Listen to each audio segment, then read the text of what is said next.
नमस्कार साथियों, आप सभी का स्वागत है देवेंद्र सर ऑफिशियल में। हम हर सप्ताह की तरह इस सप्ताह भी आपके लिए लेकर आए हैं Sunday special best current affairs. एक सप्ताह के करंट अफेयर मात्र 20 मिनट में। आज की तारीख है 19 जुलाई 2020। अगर आपको मेरे वीडियोस पसंद हो तो शेयर और सब्सक्राइब करना मत भूलिएगा। और जैसा कि आपको पता है कि पूरे 7 दिनों के करंट अफेयर को हम यहाँ पर सिर्फ 20 मिनट में पूरा करते हैं, इसलिए मैं यहाँ पर सिर्फ वही क्वेश्चंस को लिखता हूँ या उन्हीं प्रश्नों को यहाँ पर रिपीट करता हूँ जिन प्रश्न पत्रों में या जिन प्रश्नों की आपके प्रश्न पत्र में आने की संभावना सर्वाधिक बनती है। तो एक भी प्रश्न मिस मत करिएगा, नहीं तो आप अपने सिलेक्शन से या अपने ड्रीम जॉब से दूर हो जाएंगे। चलिए शुरुआत करते हैं आज के हम पहले प्रश्न की। आज का हमारा पहला प्रश्न है कि कैमरे से दुनिया का सबसे बड़ा वन्य जीव सर्वेक्षण के लिए Guinness book of world record में कौन शामिल हो गया है। तो ऑल इंडिया टाइगर एस्टीमेट 2018 जो कि चौथा संस्करण था बाघ की गणना का, इसे ही शामिल किया गया है कैमरे की मदद से दुनिया के सबसे बड़े जीव या वन्य जीव सर्वेक्षण के लिए। आपको पता है यह राष्ट्रीय बाघ संरक्षण प्राधिकरण के द्वारा यह सब किया जाता है। होता क्या है ये कैमरे से? कैमरे का तात्पर्य यह है एक सेंसर के द्वारा कैमरेज लगा दिए जाते हैं बहुत सारे। जैसे ही उस सेंसर के नज़दीक में कोई वन्य प्राणी आता है तो कैमरा ऑन हो जाता है और वो फोटो क्लिक करने लगता है। इसी फोटो क्लिक करने के माध्यम से हम उस जनगणना को या हम उस जानवर की गणना कर लेते हैं। ये आज के समय का एक काफ़ी प्रभावी प्रणाली है जानवरों की गणना के लिए। यह कितने एरिया में किया गया? लगभग 1,21,000 वर्ग किलोमीटर क्षेत्र में यह सर्वेक्षण इस साल का किया गया था। आप डिटेल में यहाँ पर चीज़ें देख सकते हैं। न सिर्फ टाइगर के विषय में यहाँ पे बहुत सारे डेटा हमें मिलते हैं जिनका उपयोग वन्य जीवों के संरक्षण के लिए किया जाता है। महत्वपूर्ण क्या है? प्रश्न कहाँ कहाँ से आते हैं? प्रश्न आते हैं टाइगर की संख्या से संबंधित। जैसे कि अभी हमारे पास टोटल जो टाइगर हो गए वो है 2967 2967। इसमें सबसे ज़्यादा टाइगर है मध्य प्रदेश में 526, दूसरे नंबर पर है कर्नाटका में 524, तीसरे नंबर पर है उत्तराखंड में 422। भूलिएगा मत, 4 साल तक ये क्वेश्चन बार बार रिपीट होता रहता है। अगले प्रश्न की तरफ चलिए। कोविड-19 महामारी के बीच भारत की पहली ई लोक अदालत का आयोजन किस राज्य में किया गया है? तो छत्तीसगढ़ राज्य में किया गया है। ऑनलाइन सुनवाई के माध्यम से, वीडियो कॉन्फ्रेंसिंग के माध्यम से यह सब कुछ किया गया था। छत्तीसगढ़ के जो मुख्य न्यायाधीश हैं PR रामचंद्र मेनन, इनके द्वारा इसका अनावरण या उद्घाटन किया गया था। छत्तीसगढ़ के बारे में आपको पता है, छत्तीसगढ़ की स्थापना नवंबर 2000 में मध्य प्रदेश से टूटकर हुई थी। नया रायपुर इसकी नई राजधानी है। अगला प्रश्न देखिए, गूगल के द्वारा किस अभियान के तहत भारत को $10 बिलियन की राशि देने की घोषणा की गई है? तो Google for India digitisation fund, इसी के माध्यम से या इस क्या है एक अभियान के माध्यम से गूगल $10 बिलियन का इन्वेस्टमेंट करने वाला है भारत देश में।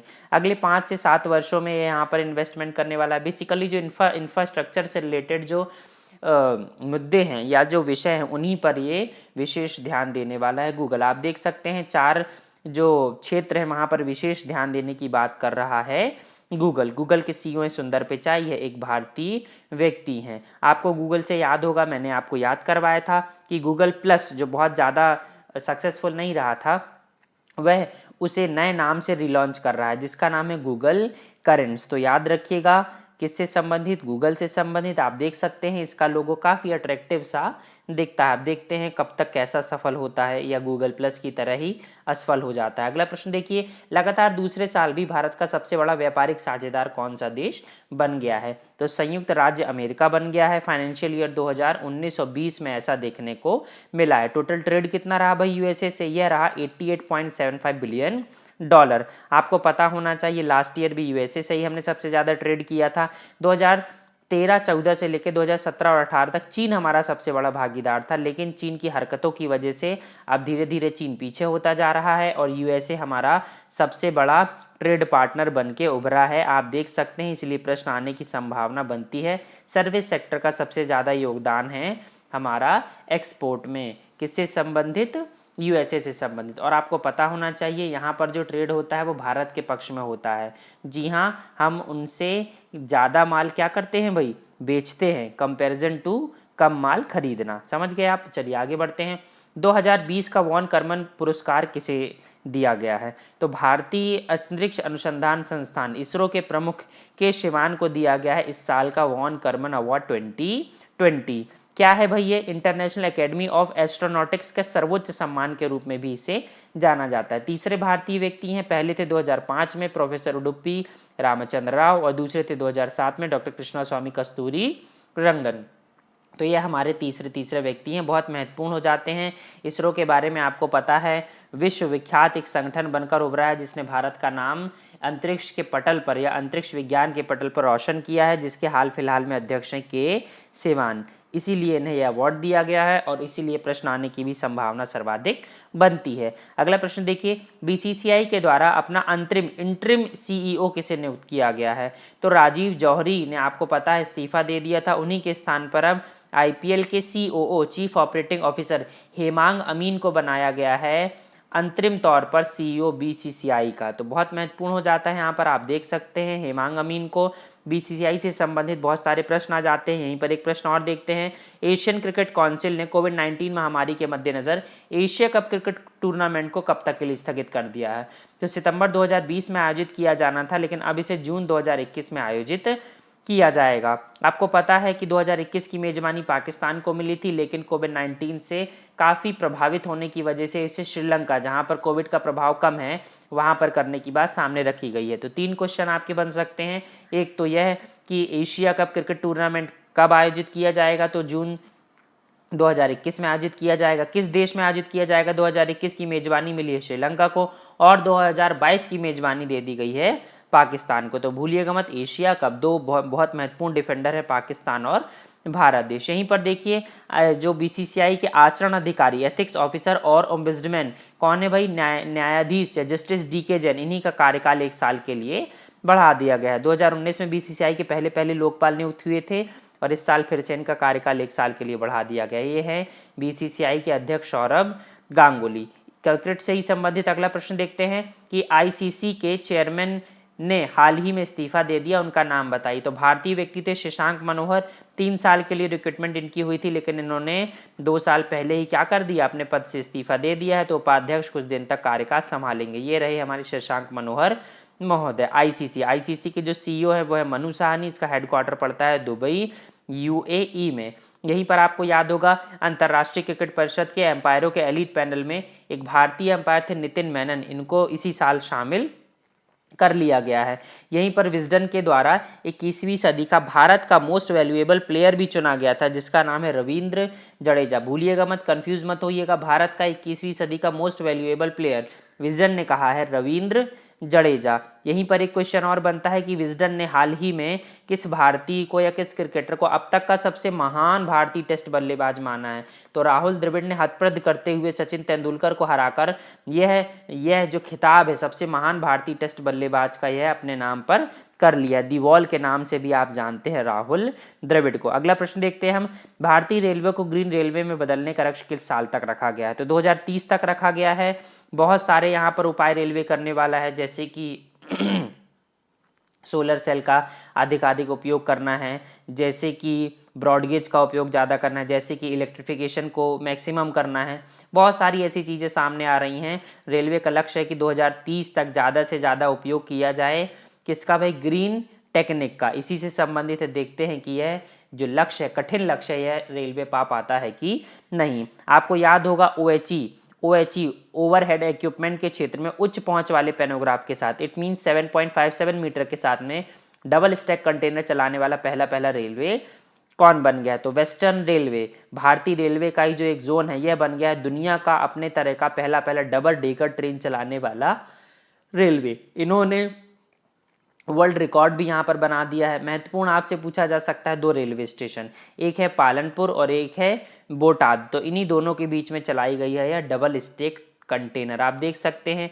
एक ही ट्रेन की जगह पर 2 कंटेनर रख दिए गए हैं। तो देखिए, इससे समय की भी बचत हो रही है, पैसा भी बच रहा है और ज़्यादा सामान भी पहुंच सकता है। आपको याद होगा, मैंने आपको 12,000 हॉर्स पावर का एक इंजन भी बताया था, जिसका निर्माण भारत सरकार के द्वारा किया गया है, ताकि इंजन की भी क्षमता को बढ़ाई जा सके। 12,000 हॉर्स पावर का इंजन बनाने वाला भी भारत देश पहला देश बना था। आप भारत देश के जो रेलवे के जोन से आप उन्हें देख सकते हैं, इन्हें याद करने की ट्रिक देख सकते हैं।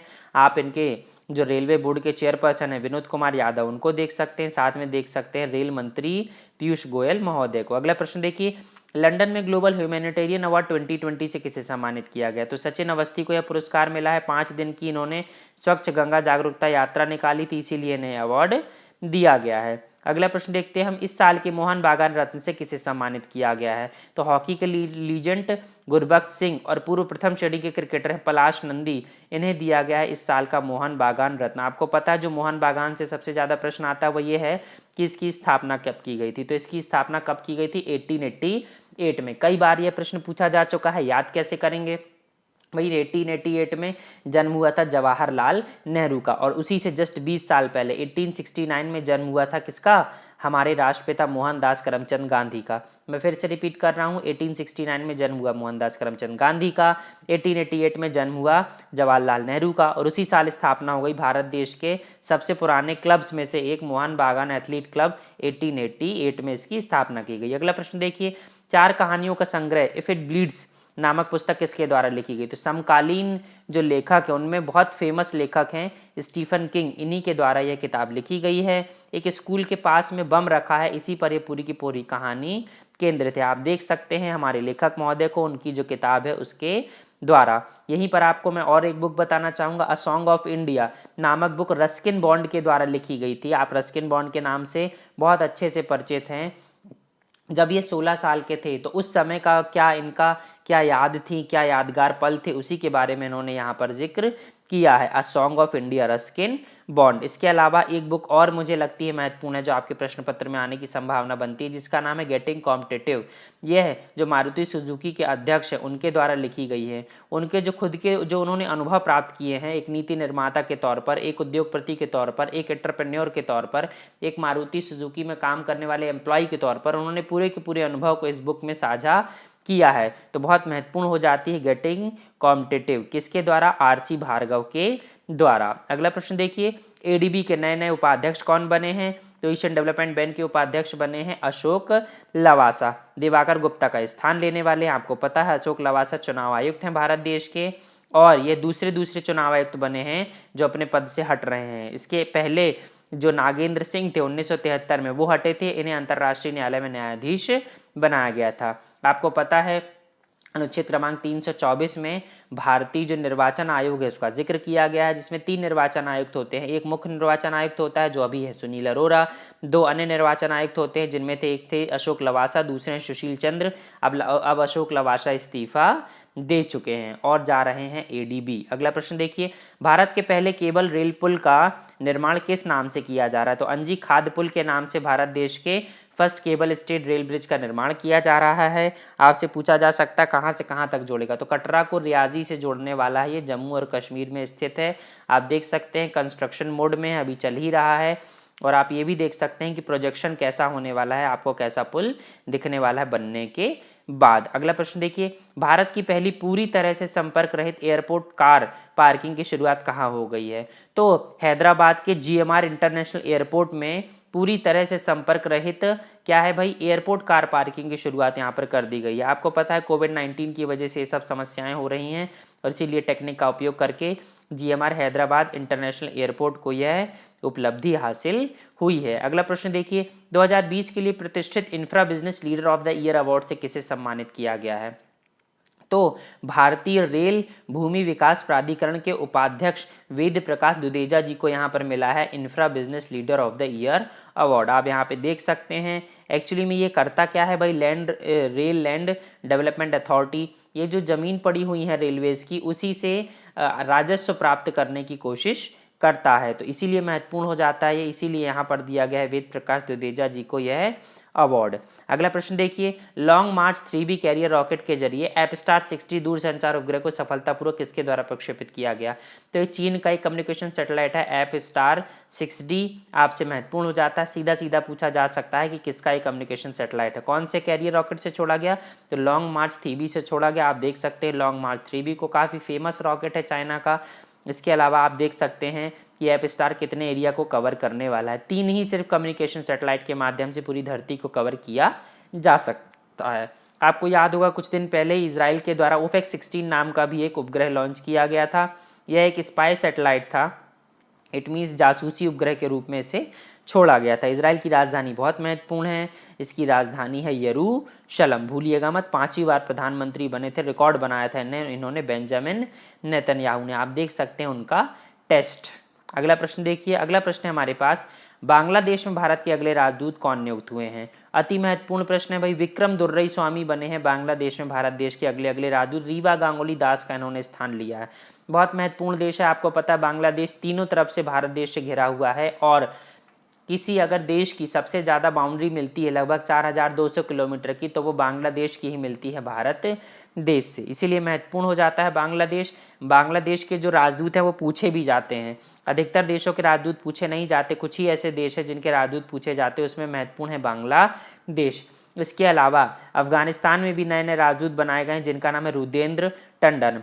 आपको पता है अफगानिस्तान से हमारे बहुत अच्छे संबंध है, पाकिस्तान के व्यवहार ठीक ना होने की वजह से हम अफगानिस्तान को मदद नहीं कर पाते, लेकिन जितनी हमसे मदद बनती है हम बेसिकली जो उनके डेवलपमेंट से संबंधित मदद कर सकते हैं वो हम करते हैं। अफगानिस्तान की जो राजधानी है वो है काबुल है, और जो उसके राष्ट्रपति हैं वो अशरफ गनी। आप हमारे एम्बेसडर महोदय को देख सकते हैं। और याद रखिएगा अफगानिस्तान की सीमा रेखा भारत देश से छुलती है पीओके वाले रीजन में। अगला प्रश्न देखिए, हाल ही में सिंगापुर के प्रधानमंत्री के रूप में चौथी बार कौन जीते हैं? तो ली सियूंग लुंग पीपल्स एक्शन पार्टी के हैं, जिन्होंने 93 में से 83 सीटें जीत ली हैं। सिंगापुर आपको पता है मलक्का स्ट्रीट के पास है, बिल्कुल छोटा सा देश है लेकिन विकसित है, इसीलिए इसकी स्ट्रेटेजिक लोकेशन बहुत महत्वपूर्ण हो जाती है। अगला प्रश्न देखिए, स्ट्रीट वेंडर के लिए शुरू की गई आत्मनिर्भर निधि प्रधानमंत्री स्वनिधि योजना के क्रियान्वयन में कौन सा राज्य शीर्ष रहा है?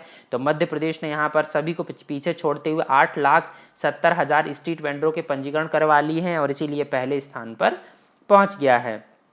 आपको पता होगा 10,000 रुपये तक लोन दिया जा रहा था स्ट्रीट वेंडर्स को, इसे ही कहा था प्रधानमंत्री स्वनिधि योजना। इसके अलावा मध्य प्रदेश में रोको टोको अभियान की शुरुआत हुई है, जिसमें सार्वजनिक स्थल पर मास्क नहीं पहनने पर उनको मास्क खरीदवाया जा रहा है। आपको पता होगा कुछ दिन पहले ही जीवन शक्ति योजना की शुरुआत की थी मध्य प्रदेश की सरकार ने, जिसमें महिलाओं के द्वारा कम रेट पर मास्क बनाए जा रहे थे। कुछ दिन पहले ही एशिया के सबसे बड़े Rewa ultra mega solar plant की भी शुरुआत हुई थी। 750 मेगावाट के इस प्लांट की शुरुआत की थी नरेंद्र मोदी के द्वारा। इसका जो भूमि पूजन है यह भी नरेंद्र मोदी जी के द्वारा 2017 में किया गया था। आपको याद होगा पर्यटन बोर्ड के द्वारा, मध्य प्रदेश के पर्यटन बोर्ड के द्वारा इंतजार आपका एक ऑनलाइन मीडिया पोर्टल भी जारी किया गया था, ताकि पर्यटन मध्य प्रदेश में आए और घूमें। और स्कूल के बच्चों के लिए हमारा घर हमारा विद्यालय अभियान भी मध्य प्रदेश सरकार की द्वारा चलाया गया था। इसके अलावा आपको याद होगा कि 1 जुलाई से किल कोरोना नाम का भी एक डोर टू डोर सर्वेक्षण से संबंधित एक प्रोग्राम चलाया गया था, ताकि जो 2 सबसे बड़े हॉटस्पॉट है इंदौर और भोपाल,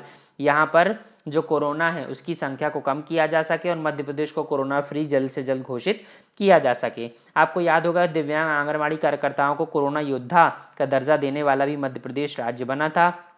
लालजी टंडन की तबीयत खराब होने की वजह से जो उत्तर प्रदेश की राज्यपाल आनंदीबेन पटेल उन्हें अतिरिक्त राज्यपाल का दर्जा सौंपा गया था कुछ दिन के लिए मध्य प्रदेश से। अगला प्रश्न देखिए, भारतीय मूल के किस व्यक्ति को दक्षिण अमेरिकी देश सूरीनाम का नया राष्ट्रपति चुन लिया गया है? तो चंद्रिका प्रसाद चांद संतोखी को सूरीनाम का नया राष्ट्रपति घोषित कर लिया गया है। भारतीय मूल के व्यक्ति हैं, बहुत महत्वपूर्ण है। 27% लगभग आबादी है सूरीनाम में भारतीय मूल के लोगों की। आप देख सकते हैं दक्षिण अमेरिका के सबसे टॉप में है सूरीनाम, छोटा सा एक देश। अगला प्रश्न देखिए, दुनिया की सबसे सस्ती कोविड-19 डायग्नोस्टिक किट कोरोश्योर किसके द्वारा विकसित की गई? तो IIT दिल्ली के द्वारा की गई है। इसे ICMR और DCGR से मंजूरी भी मिल चुकी है। अगर सब कुछ ठीक ठाक रहता है तो हम बड़ी मात्रा में विदेशों में इसका निर्यात भी करेंगे कोरोश्योर किट का। अगला प्रश्न देखिए, IIT दिग्गज गूगल ने RIL के जियो प्लेटफॉर्म में कितने प्रतिशत हिस्सेदारी 33,000 करोड़ रुपए में खरीद ली है? तो 7.73% की हिस्सेदारी गूगल ने यहाँ पर खरीद ली है। आप देख सकते हैं बहुत बड़ी मात्रा में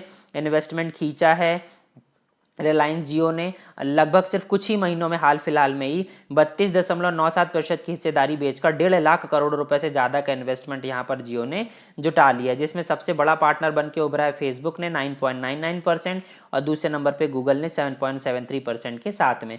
साथ ही साथ RIL 12 लाख करोड़ रुपए की भारत देश की पहली कंपनी बन गई है और इसी के साथ मुकेश धीरूभाई अंबानी दुनिया के 6वें सबसे अमीर शख्सियत बन गए हैं। अगला प्रश्न देखिए, युवा ओलंपिक 2022 किस साल के लिए स्थगित कर दिया गया? तो अब यह डेकर में आयोजित होने वाला था युवा ओलंपिक खेल, अब ये 2026 में आयोजित किया जाएगा।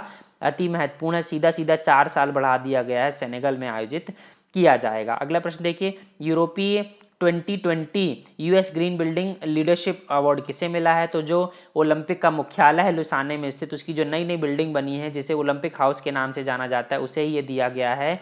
बहुत अच्छा इको फ्रेंडली बनाया गया है, इसीलिए इसे ये अवार्ड दिया गया है। नेक्स्ट देखिए 18 जुलाई अति महत्वपूर्ण है। 18 जुलाई को हम मनाते हैं नेल्सन मंडेला डे, अति महत्वपूर्ण है। पहले पहले क्या थे? वही राष्ट्रपति थे, कहाँ के? दक्षिण अफ्रीका के। अगला प्रश्न देखिए 17 जुलाई को हम मनाते हैं अंतर्राष्ट्रीय न्याय के लिए विश्व दिवस, यानी कि world day of international justice, तो भूलिएगा मत। नेक्स्ट है हमारे पास 12 तारीख को हम मनाते हैं मलाला डे। आपको पता है मलाला यूसुफजई की याद में यह मनाया जाता है। और जो सबसे महत्वपूर्ण प्रश्न है जुलाई का, वो आता है 11 जुलाई को हम मनाते हैं विश्व जनसंख्या दिवस। इसकी थीम थी इस साल की पुटिंग द ब्रेक्स ऑन कोविड-19। अगर आपको वीडियोस अच्छा लगे तो प्लीज़ लाइक और शेयर करना मत भूलिएगा। धन्यवाद।